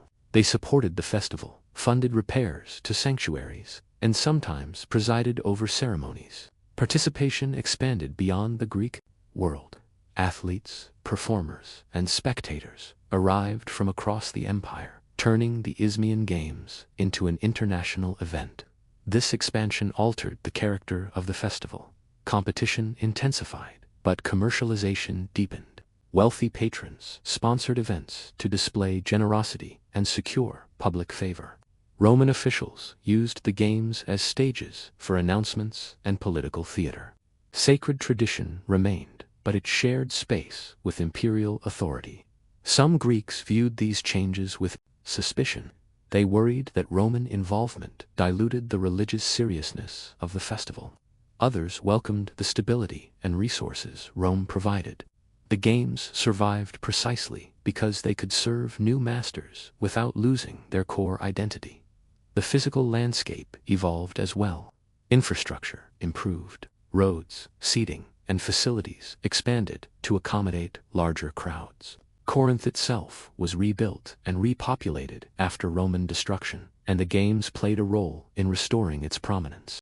Poseidon's sanctuary remained central, anchoring continuity amid transformation. Eventually, as Christianity spread and pagan festivals declined, the Isthmian Games faded.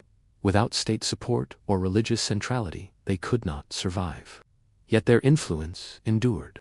The idea of combining sport, culture, commerce, and identity in one grand event shaped later public festivals. The Isthmian Games remind us that the ancient world understood spectacle deeply. These were not simple athletic contests. They were instruments of unity, competition, diplomacy, and belief. Held between two seas, the games connected people across boundaries of city, language, and empire. Long after the cheers faded, the model remained. Wherever crowds gathered to compete, celebrate, and trade under shared symbols, the spirit of Corinth Games lives on. What ultimately made the Isthmian Games important was not any single race, song, or sacrifice, but the way all of these elements merged into a shared experience. For the Greeks, the games were a reminder of who they were when divisions were temporarily set aside. City-states that fought bitter wars could still recognize one another as participants in the same sacred tradition. The Isthmian Games offered a controlled space for rivalry. Competition replaced warfare, at least briefly. Athletes battled instead of armies. Poets praised instead of propagandized. Even commerce softened conflict by binding rivals through shared profit. This did not end violence in the Greek world, but it provided an alternative language for prestige and honor. Memory played a crucial role. Victories were remembered long after the festival ended. Names of champions circulated through stories, inscriptions, and poetry. Cities remembered who triumphed and who failed.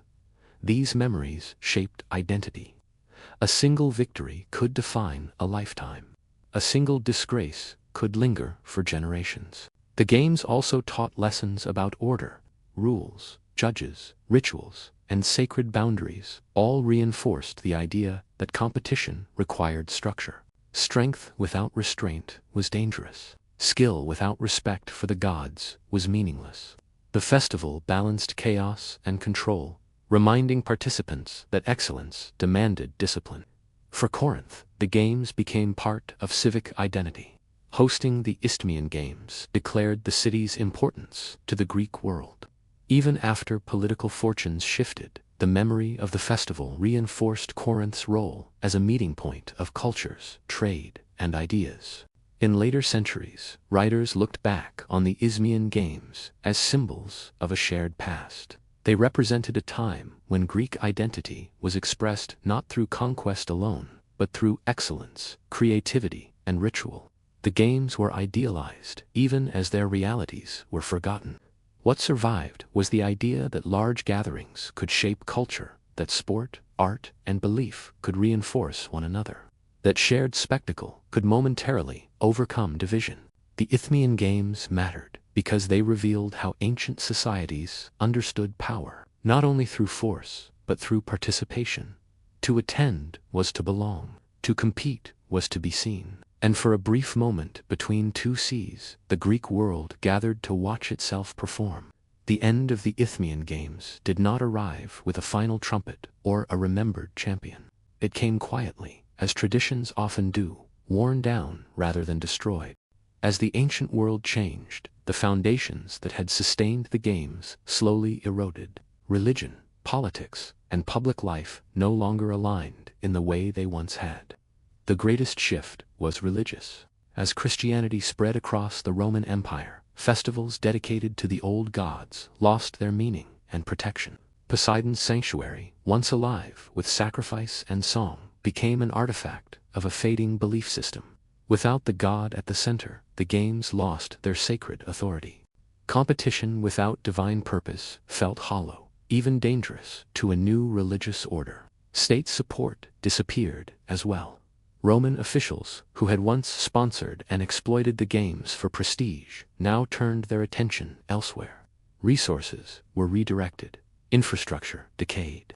Without money, organization, and official endorsement, large gatherings became difficult to sustain. The crowds stopped coming. Cultural memory lingered longer than the festival itself. Writers referenced the Isthmian Games as symbols of an earlier age, a time when cities met in competition rather than constant war. Victories were still remembered even when the stadium stood empty. The idea of the games outlived the reality. The silence that followed was profound.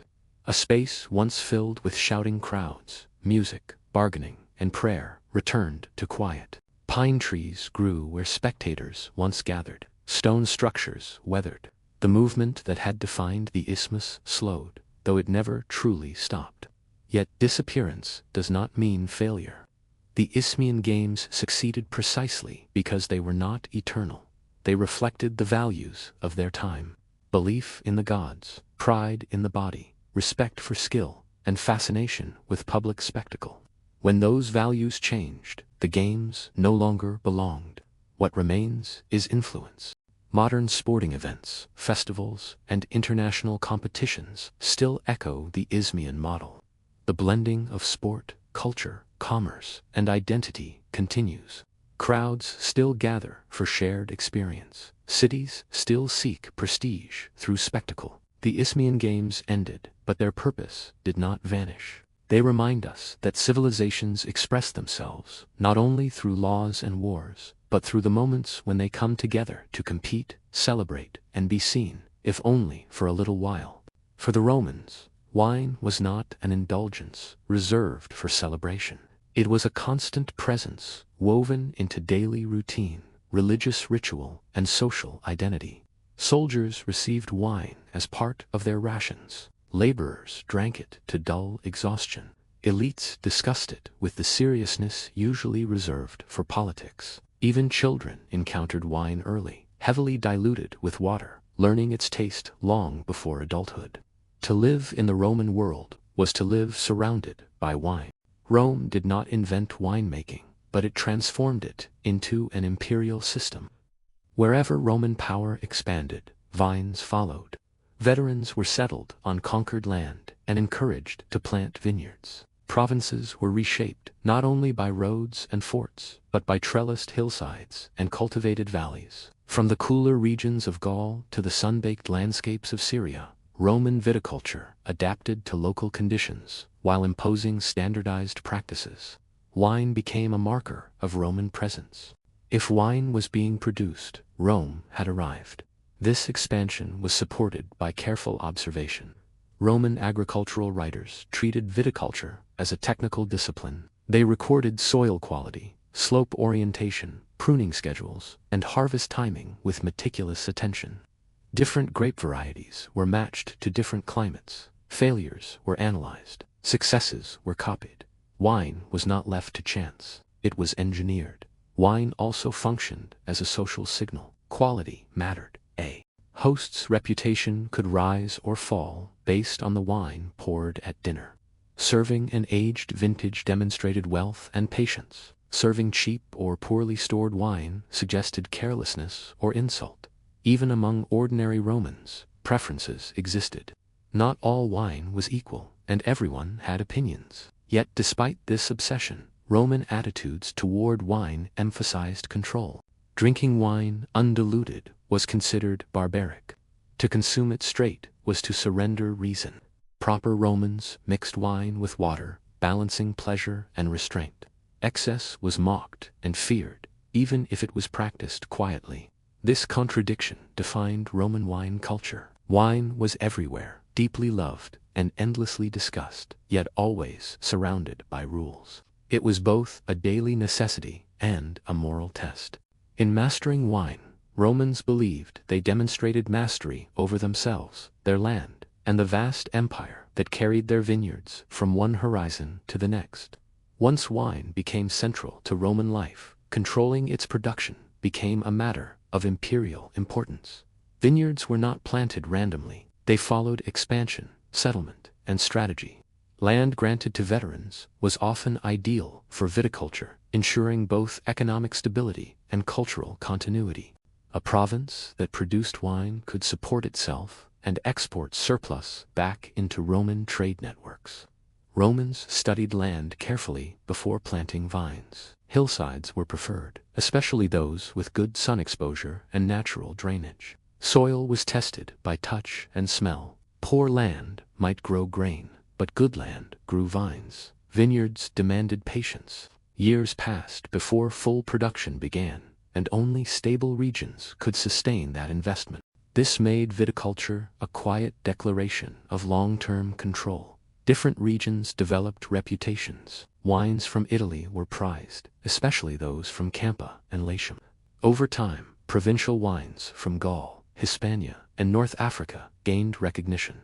Success was not immediate. Early provincial wines were mocked as crude, but Roman methods improved them. Pruning techniques, grafting, and selective harvesting raised quality steadily. Labor was relentless. Vineyards required constant attention. Slaves performed much of the work, supervised by estate managers who tracked yields obsessively. Seasonal rhythms ruled life. Pruning in winter, training in spring, harvest in autumn. Mistakes ruined entire vintages. Discipline mattered. Wine production also encouraged infrastructure. Roads connected estates to ports. Storage facilities multiplied. Amphora workshops appeared near vineyards, producing containers designed for transport. Every stage of production fed the economy. Wine became one of Rome's most valuable commodities, moving in vast quantities across the Mediterranean. Yet expansion carried risks. Overproduction threatened grain supply. Some emperors restricted new vineyards, fearing farmers would abandon food crops. These laws reveal how widespread viticulture had become. Wine was profitable, but grain was essential. By the height of the empire, vineyards formed a web that mirrored Roman authority. To drink wine in a distant province was to participate in a system shaped by Roman planning, labor, and control.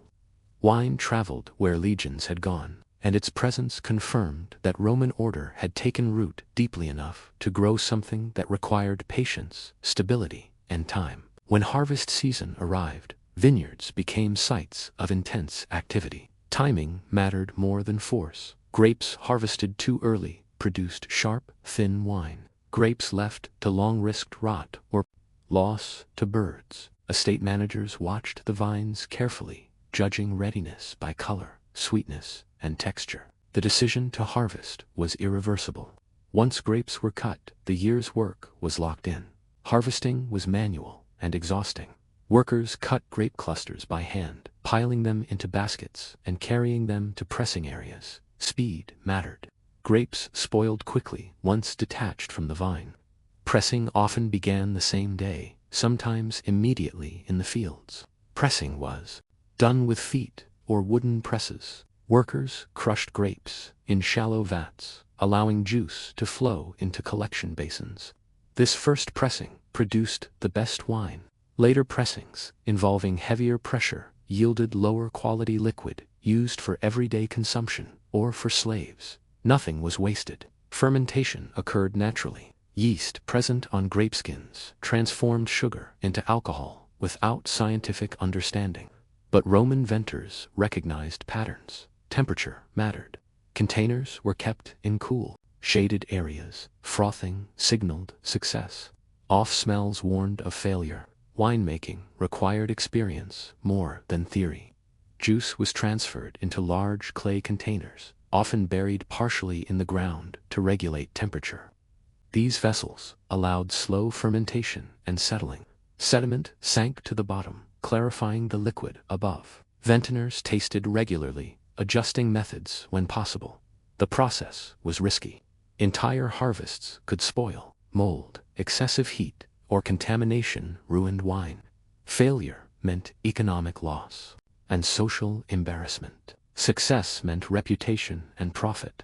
Harvest time was also social. Songs, prayers, and offerings accompanied the work. Winemaking blended labor with ritual. The gods were thanked before and after, reinforcing the belief that human effort alone was not enough. Roman wine was not refined by modern standards. It was rough, variable, and deeply influenced by environment. Yet, it was the product of immense labor and accumulated knowledge. Each cup represented months of attention and years of experience. Behind every amphora stood hands stained with juice, feet purple from pressing, and a system that turned fragile fruit into a substance that defined Roman life.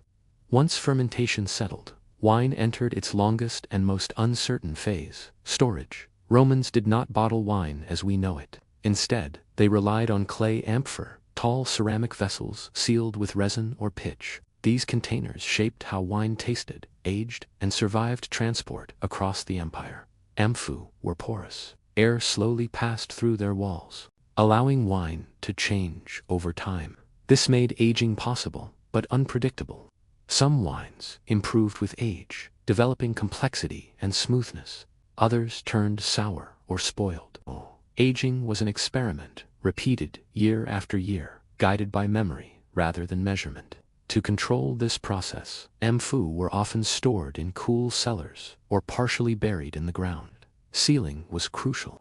Resin, wax, or oil prevented excessive oxidation and contamination. The smell of pitch became associated with wine itself, influencing taste. Roman wine rarely tasted clean by modern standards. It carried earthy, smoky, and sometimes medicinal notes. Labels were scratched or painted onto a recorded estate, vintage, and sometimes the consul in office that year. This allowed wines to be dated and compared. Aged wine became a status symbol, serving an old vintage demonstrated wealth, storage capacity, and patience. Time itself became a luxury. Transportation posed further challenges. Arrae were stacked tightly in ships' holds, secured with ropes and clay. Breakage was common. Leaks ruined cargo. Shipwrecks scattered arrae across the seafloor, where many still lie today.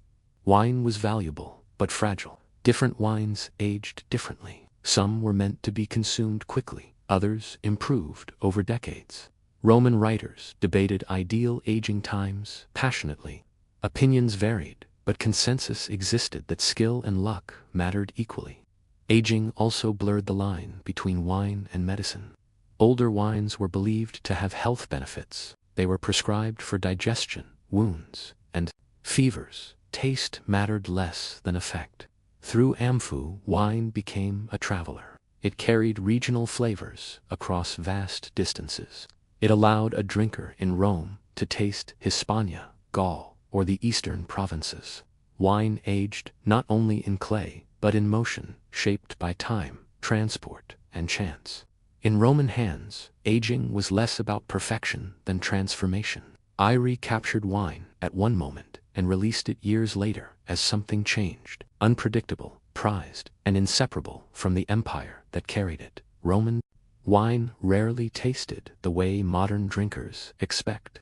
Pure grape flavor was not the goal. Instead, Romans treated wine as a base, something to be shaped, improved, and corrected. Flavoring was common, deliberate, and deeply tied to Roman ideas of taste, medicine, and status. Honey was the most popular additive. Mixed with wine, it created mulsum, a sweet drink often served at the beginning of meals. Honey softened harsh flavors and made young or poor quality wine more pleasant. Serving mulsum signaled hospitality and refinement. It was not considered cheating, it was considered skill. Herbs and spices followed. Rosemary, thyme, bay leaves, cinnamon, pepper, and even saffron appeared in recipes. Some were added for flavor, others for supposed health benefits. Wine was believed to carry medicinal properties, and additives enhanced its effects. The spiced wine might aid digestion, warm the body, or strengthen vitality. Taste and therapy overlapped. More surprising ingredients existed as well. Seawater was sometimes added.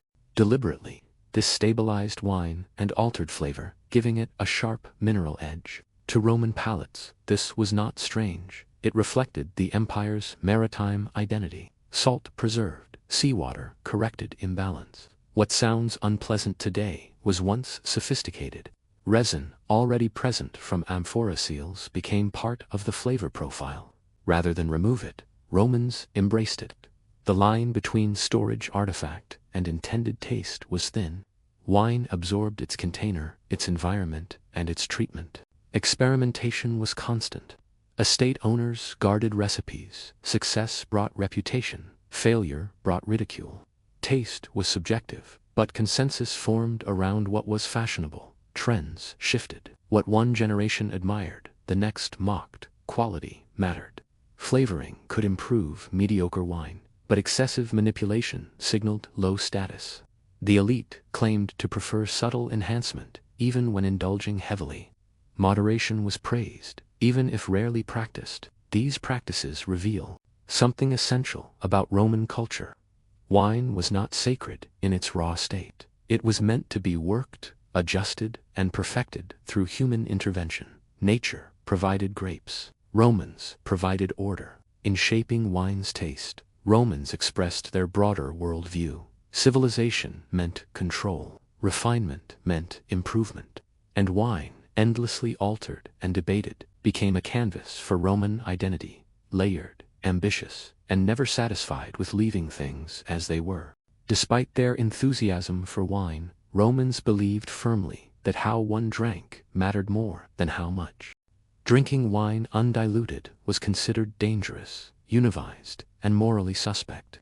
To consume wine straight was associated with foreigners, especially Greeks, of poor reputation, and northern barbarians. A proper Roman always mixed wine with water. Dilution took place at the table. Wine was poured into a large mixing bowl, the crater, and water was added according to custom and context. Ratios varied. Stronger mixes were used at banquets as the evening progressed. but pure wine remained unacceptable. Moderation was not merely social etiquette, it was proof of self-mastery. This belief shaped Roman identity. Romans admired discipline and control. Wine tested both. A man who lost control while drinking revealed weakness of character. Public drunkenness invited ridicule and damaged reputation.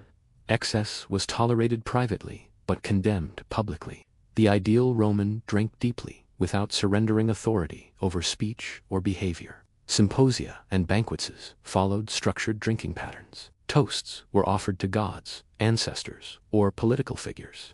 Conversation guided the pace. Games determined who drank next. These rituals imposed order on indulgence.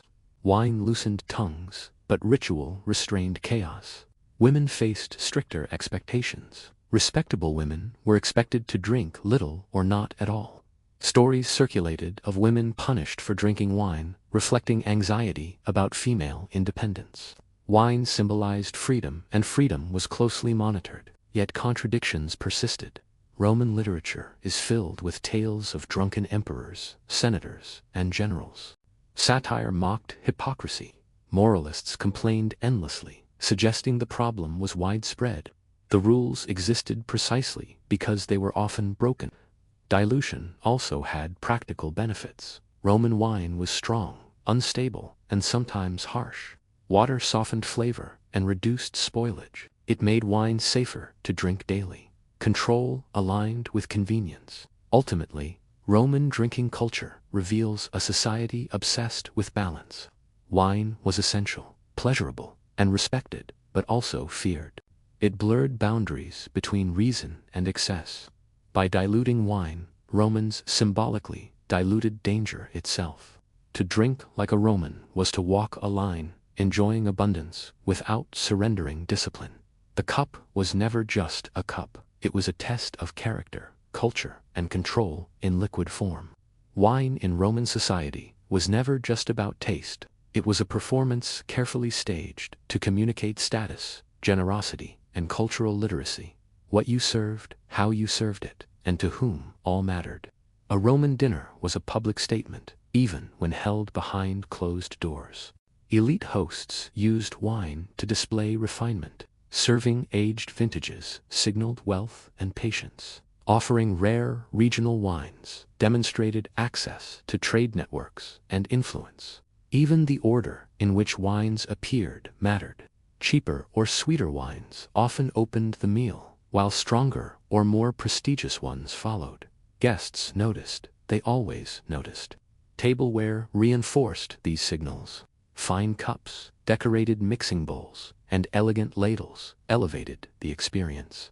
Slaves trained specifically for wine service managed dilution, temperature, and timing. Smooth service reflected well on the host. Mistakes suggested disorder. Conversation flowed with the wine. Poetry was recited. Politics were debated. Alliances were tested. Wine loosened tongues just enough to reveal character without erasing restraint. A guest who drank too eagerly embarrassed himself. One who refused entirely appeared arrogant. Knowing the rhythm was essential. Lower classes participated differently. Tavern wine was cheaper, harsher, and often flavored heavily to mask floors. Drinking here was louder, less restrained, and more communal. Respectability mattered less than escape. Yet, even in taverns, reputation followed behavior. Wine exposed who you were. Wine also marked moments of transition. Weddings, funerals, military victories, and religious festivals all involved drinking. Each context carried its own expectations. A funeral demanded restraint, a triumph for loud excess. Knowing the difference was part of Roman education. For freed men and social climbers, wine offered opportunity. Hosting dinners allowed them to imitate elite customs, though mistakes were mercilessly mocked. Sadists delighted in exposing pretension through wine foxer. Status could be displayed, but never easily acquired. In Rome, wine did not erase hierarchy. It emphasized it. Every cup carried meaning beyond flavor. To drink was to participate in a coded language of power, manners, and identity. Wine flowed everywhere in Roman life, but it never flowed freely. Each sip reinforced who belonged, who aspired, and who fell short. Beyond pleasure and status, Romans believed wine played a direct role in maintaining health. Medical writers treated wine as a powerful substance that could heal or harm depending on how it was used. It was not simply a drink, it was a form of treatment regulated by age, season, temperament, and condition of the body. Roman medicine was rooted in balance. Health depended on maintaining harmony between bodily qualities like heat, cold, moisture, and dryness. Wine, considered warming and drying, could restore balance when used correctly. Diluted wine aided digestion, stimulated appetite, and improved circulation. For the elderly, it was thought to restore vitality. For the sick, it could strengthen or weaken, depending on dosage. Doctors prescribed specific wines for specific ailments. Light wines were recommended for fevers. Stronger aged wines were used for wounds, fatigue, and digestive problems. Wine mixed with herbs treated everything from stomach pain to insomnia. Even mental health was addressed through controlled drinking, believed to ease anxiety and melancholy. Water alone was considered unsafe in many regions. Contamination was common. Mixing water with wine made it safer to consume daily. In this sense, wine protected the population, especially in cities. Drinking diluted wine was practical as well as cultural. Yet Roman physicians warned constantly against excess. Overindulgence overheated the body, weakened reason, and damaged internal organs. Chronic drunkenness was linked to madness and moral decay. Wine was powerful medicine and, like all medicine, dangerous in the wrong hands. Age and gender shaped recommendations. Young men were urged to drink moderately to avoid reckless behavior. Older men were encouraged to drink more freely to maintain strength. Women were advised caution, reinforcing broader social controls. Children received wine diluted heavily, more symbol than substance. Seasonal guidance mattered too. More wine in winter, less in summer. Cold weather demanded warmth. Heat required restraint. Even time of day influenced advice. Drinking early was frowned upon. Drinking late was tolerated. These beliefs reveal a Roman view of the body as something to be managed carefully. Wine was neither good nor bad. It was potent. To drink well was to understand yourself. In Roman thought, health was not achieved by avoidance, but by mastery. Wine fit perfectly into this worldview. Dangerous if abused, beneficial if controlled. It embodied the Roman ideal of disciplined enjoyment, where pleasure served the body rather than ruling it. When Roman political power collapsed in the West, wine did not disappear. Vineyards outlived emperors, and Roman viticultural knowledge proved remarkably durable. Roads fell into disrepair, cities shrank, but vines continued to grow on hillsides planted centuries earlier. Wine endured because it had become embedded in daily life, agriculture, and belief. Christianity reshaped wine's meaning rather than rejecting it. Wine moved from banquet hall to altar, transformed into a sacred symbol through the Eucharist. Roman techniques of cultivation, storage, and dilution carried into monastic communities where monks preserved and refined winemaking practices. Vineyards became centers of stability in a fractured world. In the Eastern Empire, Roman traditions continued almost uninterrupted. Wine remained essential to diet, medicine, and trade. In the West, regional styles evolved, but the foundations were Roman grape varieties, vineyard layouts, and fermentation methods, all traced back to imperial experimentation.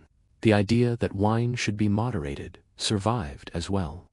Medieval writers echoed Roman warnings against excess. Drinking wine, diluted or spiced, remained common. The moral language around wine, pleasure tempered by restraint, was inherited directly from Roman culture.